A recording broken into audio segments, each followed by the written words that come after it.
the night shift can be the epitome of terrifying. So grab your flashlight, because it's time to get comfortable and let the darkness take control.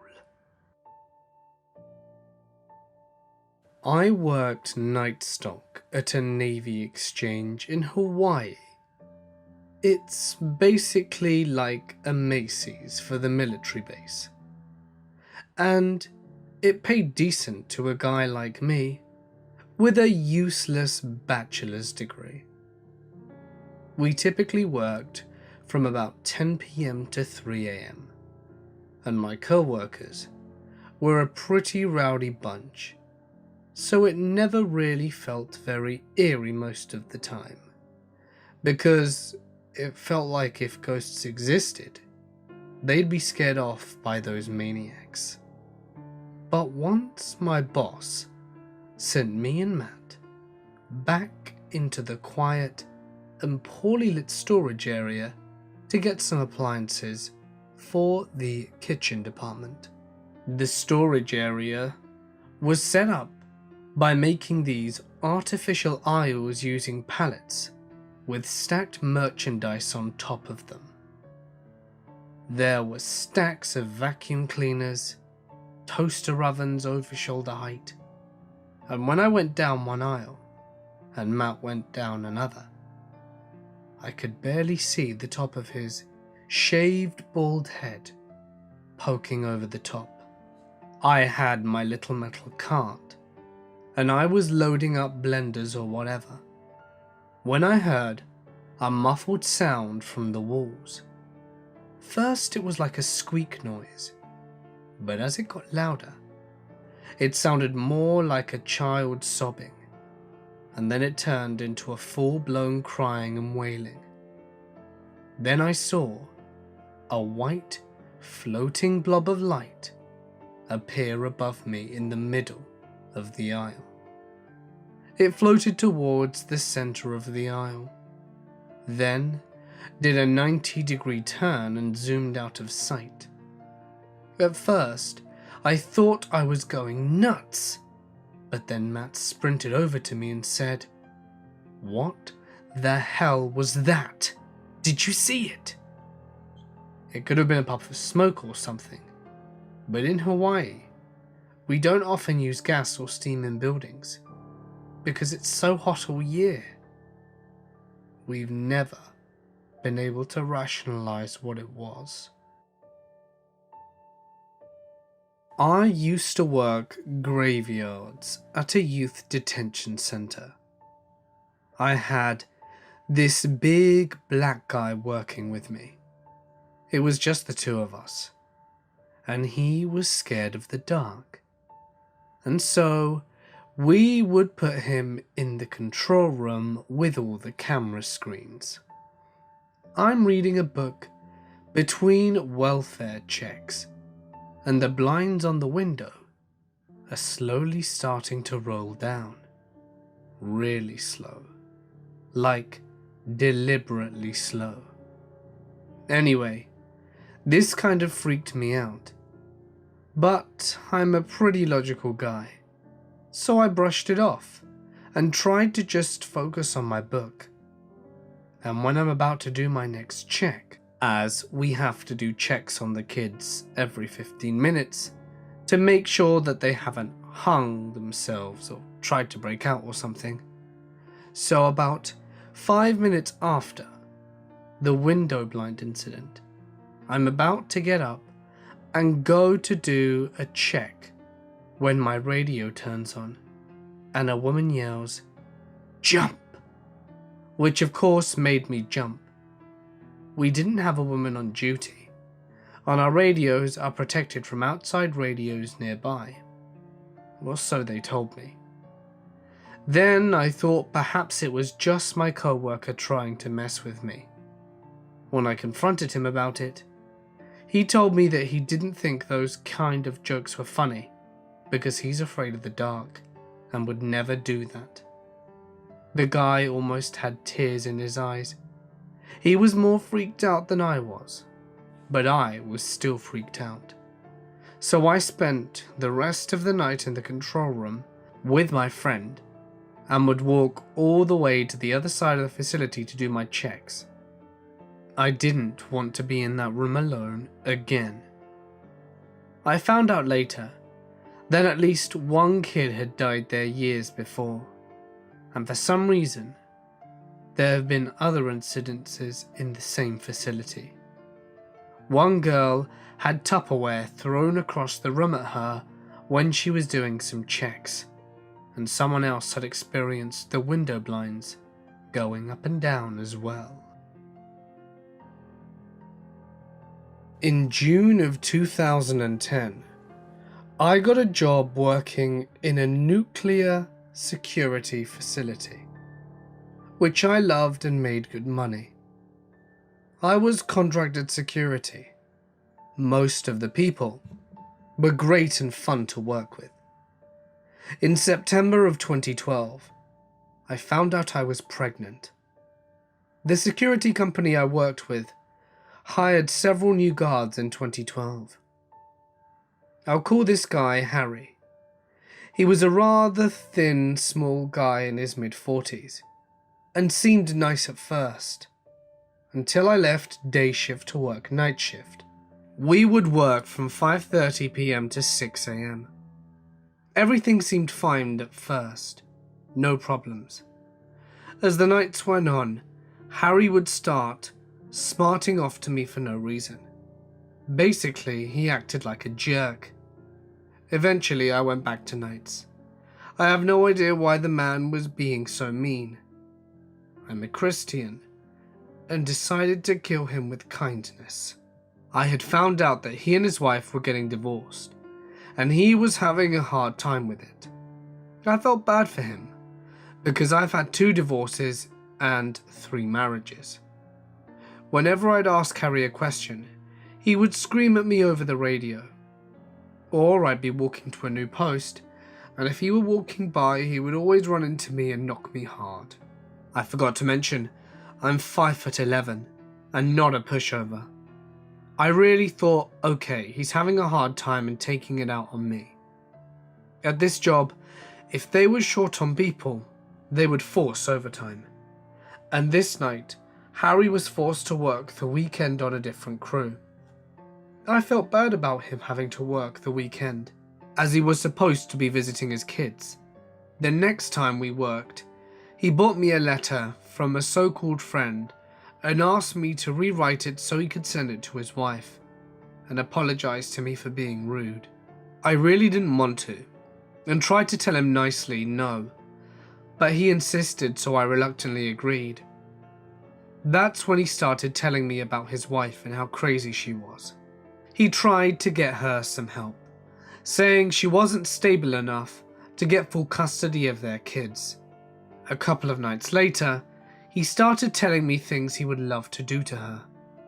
I really want to strangle her and watch the light drain from her eyes. He would say something along the lines of, if I decide to kill someone, no one would ever figure out where the bullet came from, and I could get on a plane and take my kids somewhere that no one would ever find us. He then looked at me with very cold eyes and told me, if you tell anyone what I said, I will cut your heart out and watch you bleed. At this point I was beyond scared, and I went to my supervisor and told him about the threat. They pulled Harry's security clearance.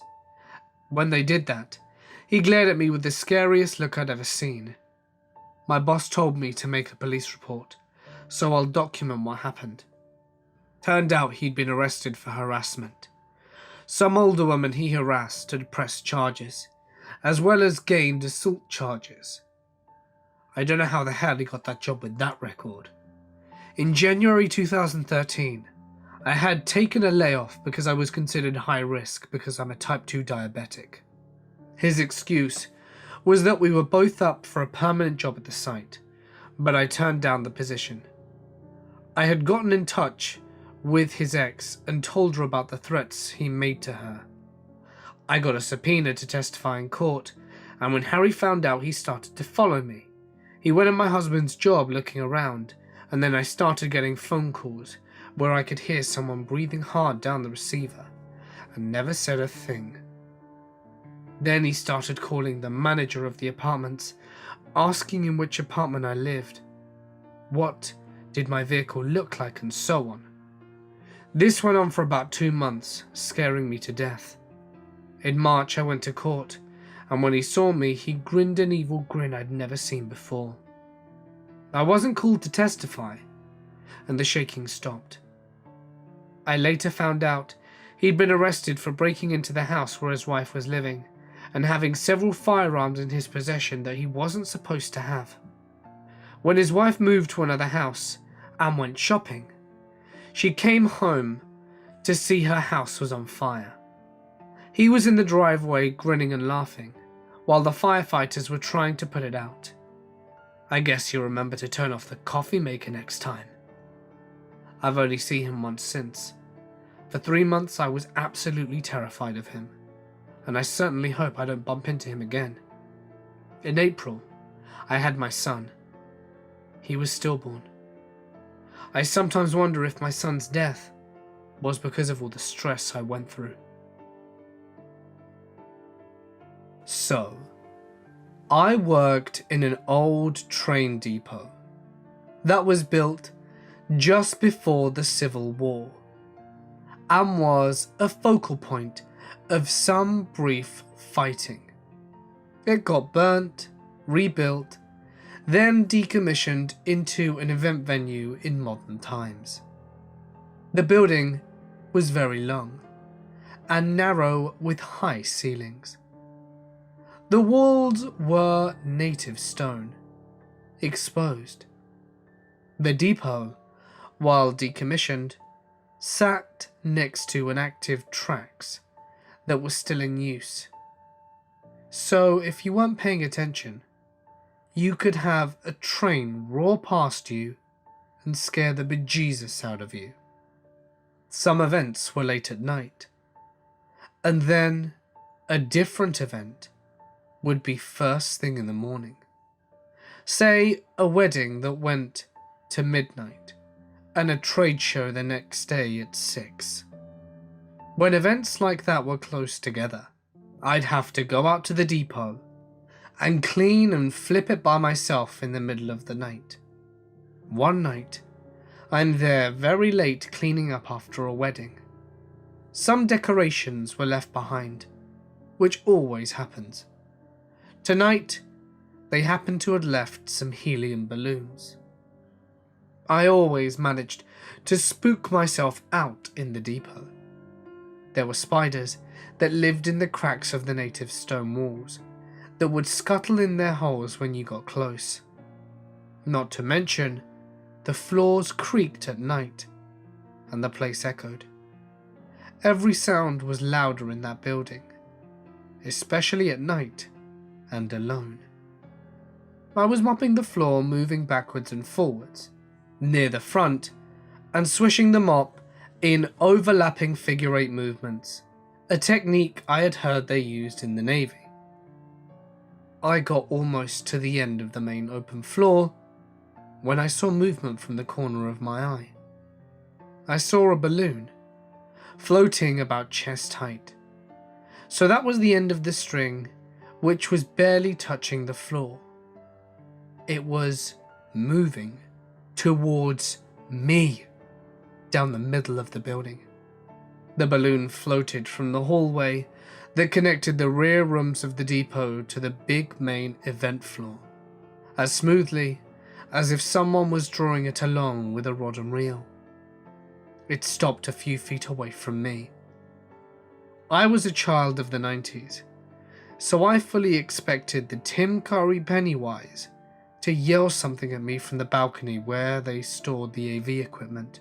It was hard staying calm and finishing up that night, but I imagined I set a record time. I used to work at an animal shelter, and I would stay pretty late sometimes. I used to hate staying late because something weird would always happen. Once at around 7 p.m, I was just finishing up, and it was pitch black outside. I was already a little on edge, as the animals were making all sorts of weird noises, and knocking things over in their rooms. I had to head to the front of the building. It's one big open room, to turn out the lights and head out the back door to lock up. I get to the lights and start heading back to my desk. I drop my time card on my desk and take off. As I'm about halfway to the back door, I hear my card fall to the floor and clatter about.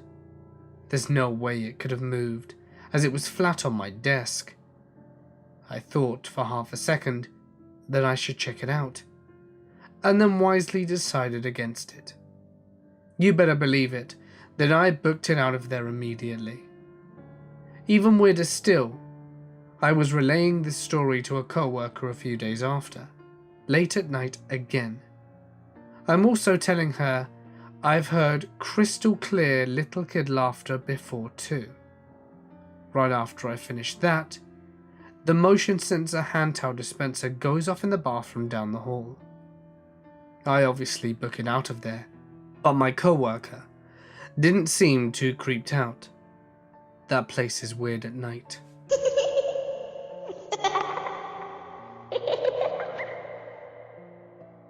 I worked the night shift from 4 p.m. to 1 a.m.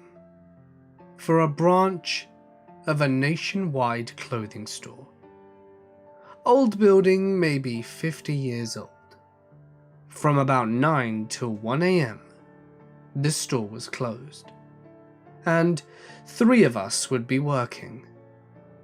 I was often in the warehouse, alone. I started to notice music suddenly coming from one corner of the warehouse. No radio, but there was music. I also noticed the sound of children laughing and shouting. In the bathroom stalls right behind me, I would hear the water turn on by itself and door slam. My co-workers were on the other end of the building. I'd go to check the bathroom and there'd be nobody there. This happened many times. Lights on the upper floor of the warehouse would turn on and off by themselves. Again, I would check to see if my co-workers were up there, and nobody was. This was so common that I actually learnt to ignore it. Tried to. Anyway, one time I was unloading a bin and was just standing there to catch my breath when something pinched me hard on the arm. So hard, I jumped and swore. This was not an insect or anything like that. It felt like someone squeezed my arm with 2 strong fingers. As I said, there were only 3 people in the building. The other 2 are out on the sales floor. Who is doing this? I told people that I hated to be alone on the store warehouse. However, I had no choice. Finally, one night, my supervisor saw something. The water suddenly turned on full blast in the bathroom, right behind us. It was very loud, and we just stared at each other. Do you hear that? I was grateful that someone else was there with me to experience it. Oddly enough, as we approached the bathroom door, the water turned off again. I explained some of the other things that I had been seeing and hearing. I got pretty upset. Thankfully, the facility was shut down 6 months later.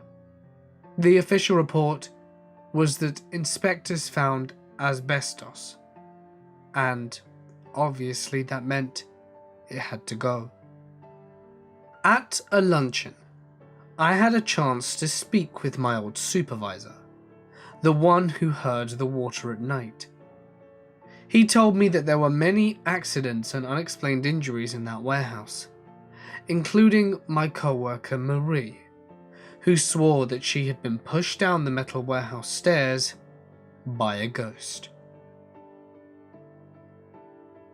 If you ever want to hear some of the most twisted stories you'll ever find in your life, just ask the regular graveyard guy at your local all-night convenience store for some of the shit he's seen. And dear God, man, bring some popcorn. In my life, I've been the graveyard guy for not one, not two, but 3 7-Eleven locations. And I'm going to bring the bulk of my horror stories to you lovely people.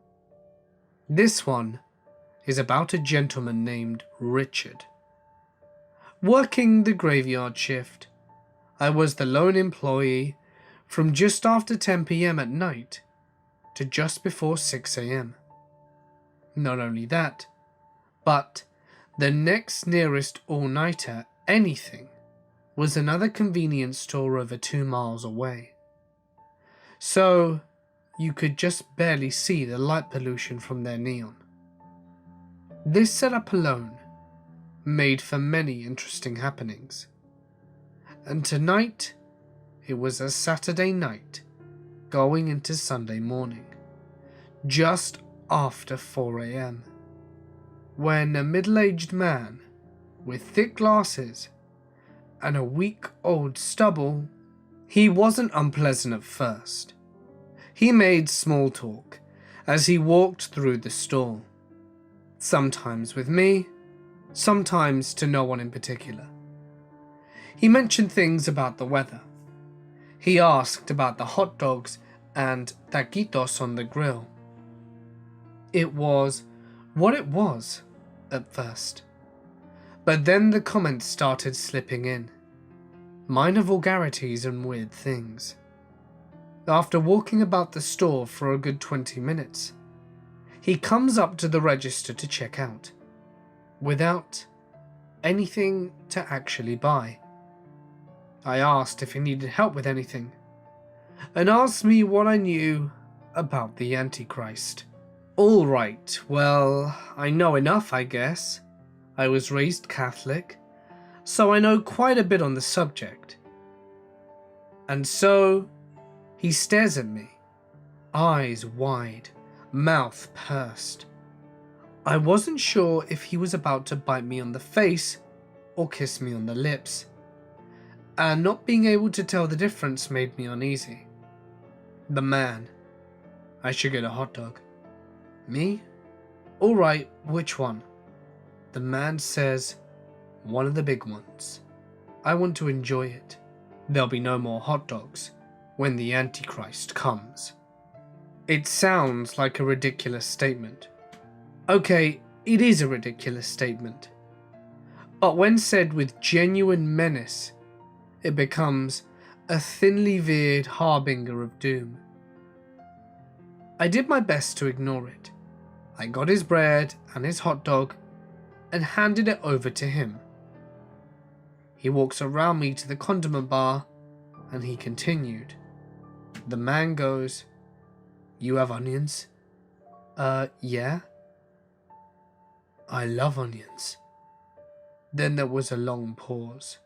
Yeah, many people do. They better enjoy them. There'll be no more onions once the Antichrist comes. There's really no way to respond to this, so I tried to go back to work.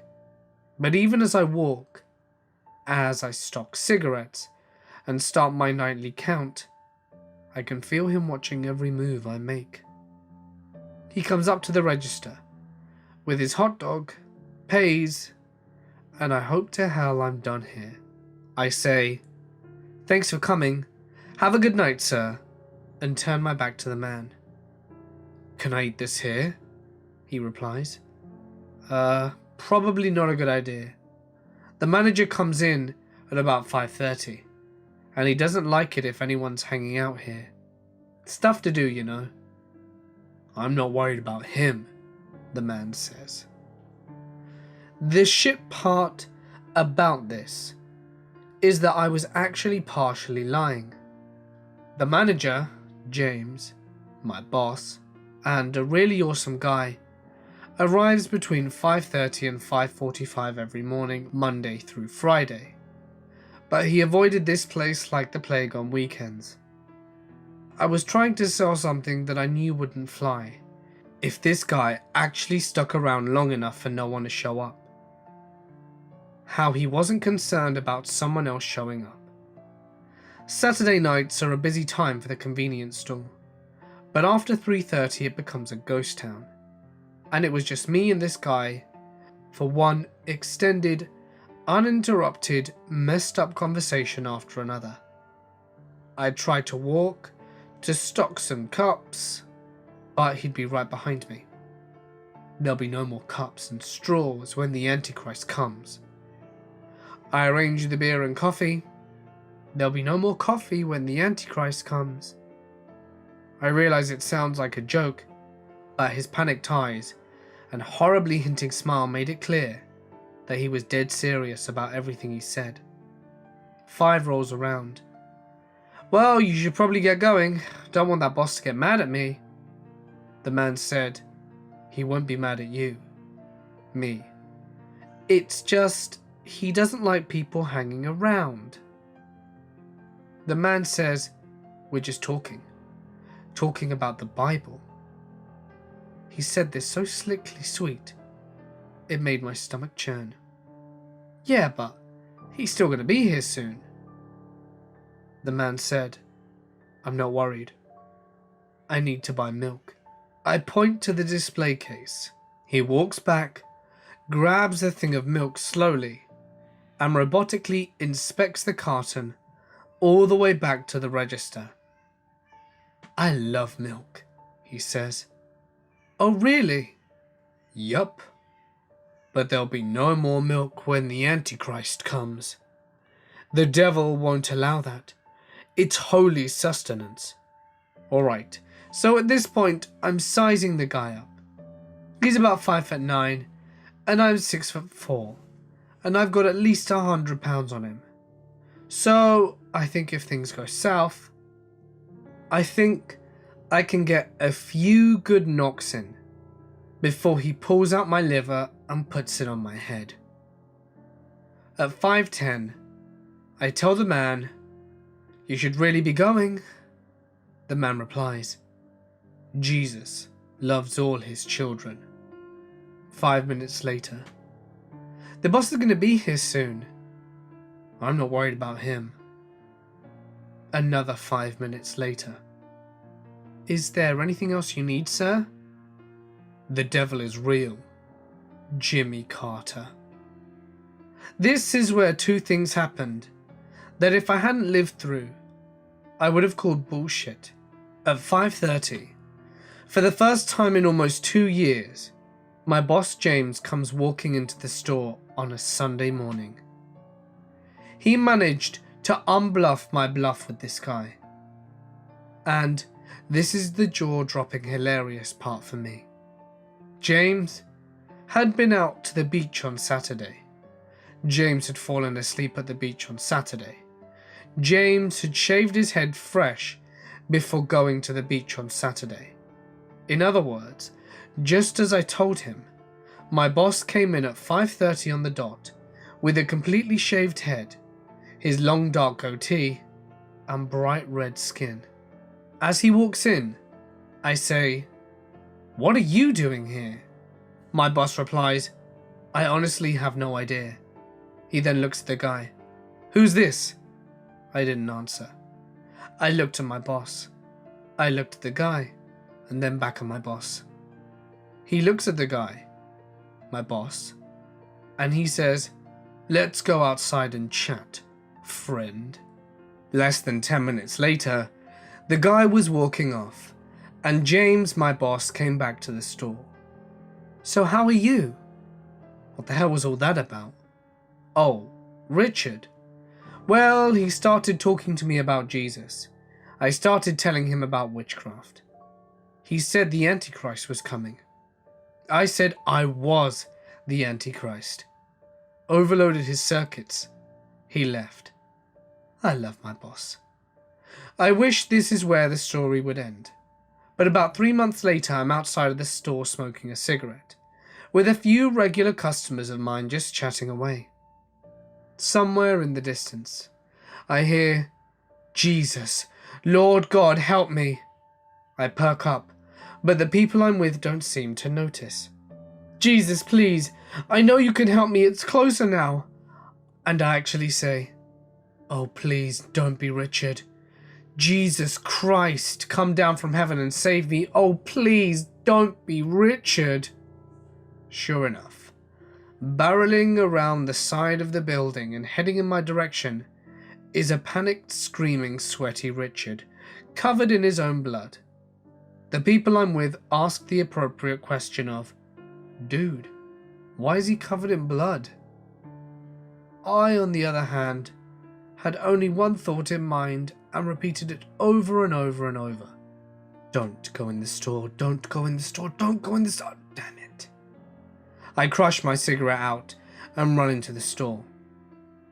In the few seconds he's been in there, I now have blood all over the doors, the floors, the rug and the countertops. Jesus Christ, please come and save me. I grab him some towels and toss them in his general direction, trying to get an idea of the nature of his wounds whilst dialing 911. Now I can't be sure, because I haven't seen it before, but it looks quite possibly like he tried to crucify himself. Okay then. I call 911, and I tell them, "I have a gentleman in my store who is injured, screaming profanities, yelling about Jesus, and is covered in his own blood." "What?" asks the 911 operator. "His name is Richard, and I don't know how badly he's hurt." "Yeah." I hear her typing, and she asks the store name and the address. "Alright, and you say he's screaming profanities? This Richard?" Then we hear him scream from the bathroom. "Did you happen to hear that?" Yes, I did." "And you said he's talking about Jesus?" Richard, who can still hear me, starts yelling out, "Jesus Christ, my Lord and Saviour, please come and save me." I ask the lady, "Did you happen to hear that?" Yes, I did." And then Richard, in all his glory, does the one thing that makes any convenience store clerk go aggro, especially one on Graveyard. I turn away from him and give the operator the store incident number, and when I turn around, Richard is behind the register. I drop the phone. "Richard, I don't give a shit what's wrong with you. If you don't get out from behind my counter, I will hang up from 911 and let you bleed to death right there." But the confrontation didn't last long. Before he could respond, there were 4 police officers with me. I thanked the 911 operator, hung up and left. Richard was handcuffed inside of an ambulance, and even the officers said it appeared he tried to do something harmful with religious significance. I thanked them for coming so quickly, and we laughed about the strangeness of it all. And then I asked a question I wish I hadn't. "So, who cleans up all this blood?" The lead officer laughs. "That be you." I work night shifts at a care home. Obviously, there have been a lot of deaths within the home, and I am very open and susceptible to experiencing the paranormal. One night, I was filling in the hourly log notes in the lounge, which has a huge window, so we can see if any residents get up. The lights in the hall were off to give the residents a calm environment for sleep. The doors, situated within the hall, were heavy fire doors and were often difficult to push open. I saw what looked like one of my vulnerable residents walking along the corridor. I hear the hall fire door bang, which indicated it had been pushed open and left to close on its own. And then I saw her walk towards the direction she came from, but this time without the bang of the door, which I didn't pay much attention to. I was just concerned about her walking around the hall at 3 a.m. Her room was at the very end of the long corridor, and her walking pace wasn't very fast. Assuming she was disoriented and needed help, I quickly put my log notes down and got up to give her a hand and guide her back to bed. I asked her if there was anything else she needed. Although, when I got up and walked out of the lounge door, I looked down the corridor and she wasn't there.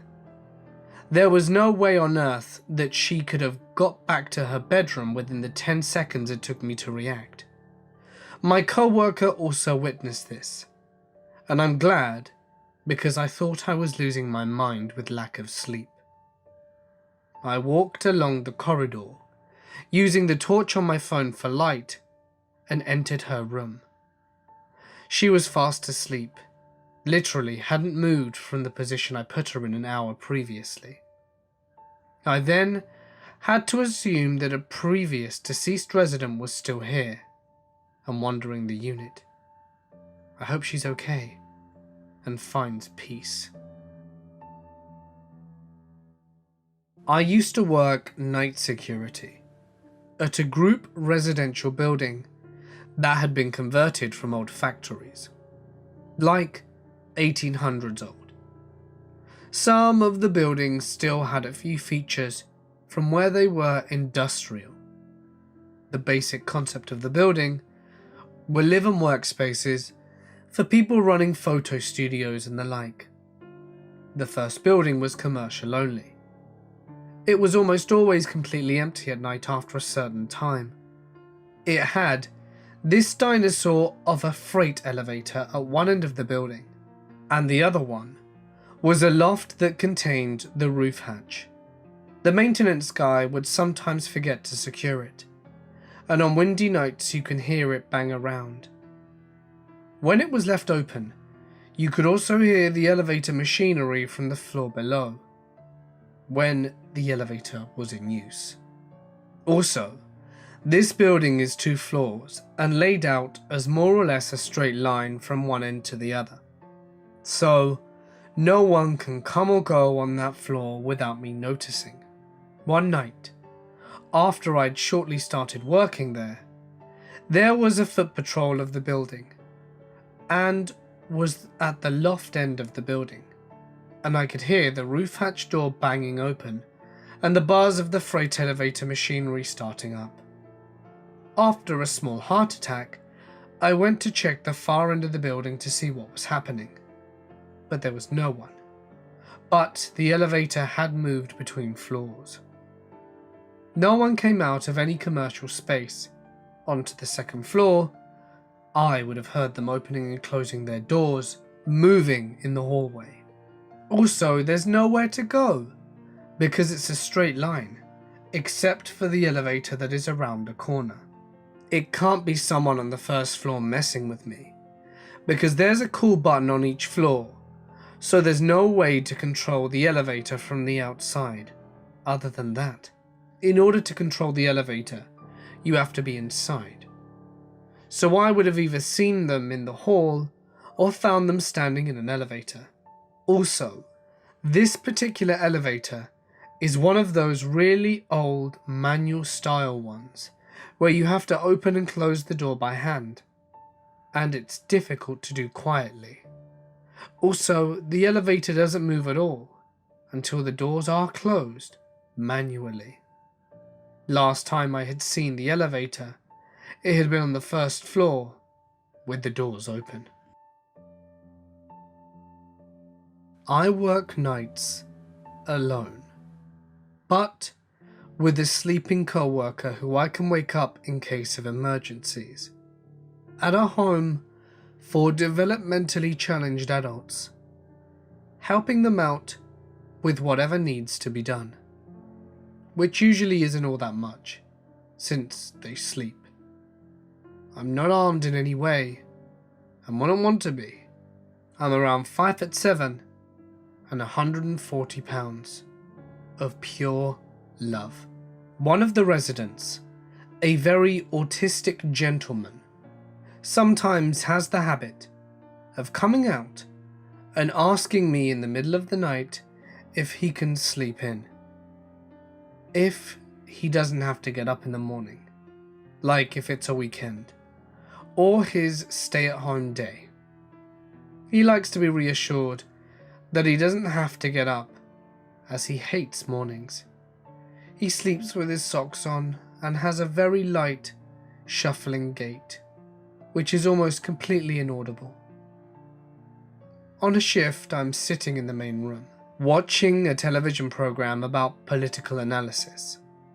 With all of my attention on the program, all of a sudden, right next to my left ear, a soft voice whispers out, "Can I sleep in tomorrow morning?" And I jump 10 feet out my chair. The guy had snuck up on me, obviously, without meaning any harm, but I had to explain to him that doing that was a very bad idea, and that he should have let his presence be known, because I couldn't guarantee that I might not react differently, and perhaps strike out at him out of instinct, if he ever did something like that again. Fortunately, he got the point. He still sneaks around, but now stops some 15 feet away from where I am to ask his usual question. Usually, I know when he leaves the room, as the hallway lights turn on via motion sensor, but on that night, I was facing away from that particular hallway. On another occasion, some of my co-workers have also reported unexplained sounds they like to attribute to ghosts, but I've never heard of ghosts killing or hurting people. That's if they even exist. I'm sure they're pretty chill. And another time, I was called to handle the situation as my not yet sleeping co-worker was scared out of her mind, since one of the toilets was locked from the inside. But we were the only two people there beside the residents, all accounted for in their rooms. We considered calling the police, but I figured I could take care of the situation myself. For a brief moment, I was prepared to deal with some random person who had locked themselves in our toilet, but for whatever reason, as I unlocked it, it was fortunately empty. It didn't really get my blood pumping though, while my co-worker was scared shitless. I'm a pretty calm individual, whose only real fear in the world is abstract stuff like running out of coffee and cigarettes. There are many other potential creepy things out at night, which have never bothered me. We've had burglaries and attempted burglaries in the past, as there are lots of drugs at this place and no alarms. We've had animals doing their animal thing, and the relatives of the residents coming in unannounced in the middle of the night. But Mr. Sneaky Pants whispering in my ear in the dead of night definitely took the cake. I used to work late shift as classroom IT support for a college. We didn't get a lot of high priority calls from night classes, so among other duties, we'd get a lot of repairs and maintenance done that couldn't be done when the classrooms were in use during the day. I don't mind the dark, so I wasn't in the habit of turning on lights in the classroom if I was just going to be doing something really quick on the computer. Well, I had a ticket to install something on the instructor's PC in the classroom, one I'd never been to before. It's about 10 PM when I get around to the classroom, and I look inside the room. I get about halfway across when I suddenly freeze. The hairs on the back of my neck are standing up, and I'm 100% sure I'm being watched. No, I'm surrounded. Then, as the eyes start to adjust, I see them. The entire classroom is encircled by hospital beds sticking out of the walls, and in every bed There's a person sitting up looking at me. Holy shit. Oh, I'm sorry. I